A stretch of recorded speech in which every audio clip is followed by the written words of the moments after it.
പ്രിയപ്പെട്ടവരെ, ഞാൻ അനീഫ് കട്ടുപ്പാറ. നമ്മുടെ ചിന്ത ഡ്യൂട്ടി ഫ്രീ ചാനലിലേക്ക് എല്ലാവർക്കും സ്നേഹാദരങ്ങളോടെ സ്വാഗതം, വെൽക്കം. ഞാൻ ചെറിയൊരു ഷോർട്ട് വീഡിയോ കണ്ടോ നിങ്ങളുമായി ഷെയർ ചെയ്യുക.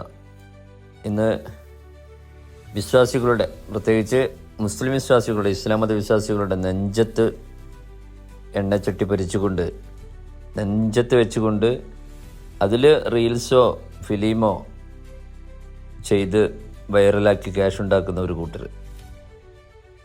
അതപ്പോൾ റിയൽ കേരള പറഞ്ഞുകൊണ്ട് സീസൺ 2 ഒക്കെ. ഇതൊക്കെയാണ് ഞാനിപ്പോൾ കാണിക്കുന്ന ഇത്തരം വീഡിയോസാണ് നമ്മൾ കാണിക്കേണ്ടത്, നമ്മൾ വൈറലാക്കേണ്ടത്.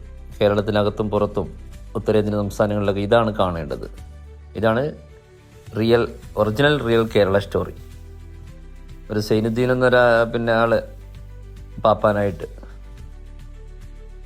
ആനക്ക് പേരിട്ട് ശേഖരൻ അമ്പലത്തിൻ്റെ നടയിൽ ഉച്ചക്ക് ഫുഡ് വേണം ചോദിച്ചപ്പോൾ, അല്ല ഞാൻ നോമ്പുകാരനാണ്, അമ്പലം കമ്മിറ്റി ചോദിച്ചു. അങ്ങനെ സമയം 6:30 ബാങ്ക് കൊടുക്കുന്ന ഇഫ്താറിൻ്റെ നോമ്പ് തുറ സമയമായപ്പോൾ ആ പാപ്പാൻ്റെ മുമ്പിലേക്ക് അമ്പല കമ്മിറ്റി നോമ്പ് തുറ എത്തിച്ച്. ഇതാണ് റിയൽ കേരള മലയാളി പൊളിയാണ്. പക്ഷേ ഉത്തരേന്ത്യയിൽ കേൾക്കുന്നത് സീസൺ 2. എന്തൊരാഭാസം, വിരോധാഭാസം. നിങ്ങളുമായി ഷെയർ ചെയ്തു. നിങ്ങളെ അഭിപ്രായം കമൻറ്റ് ചെയ്യുക. Okay, just Aneef Kattuppara. Good bye.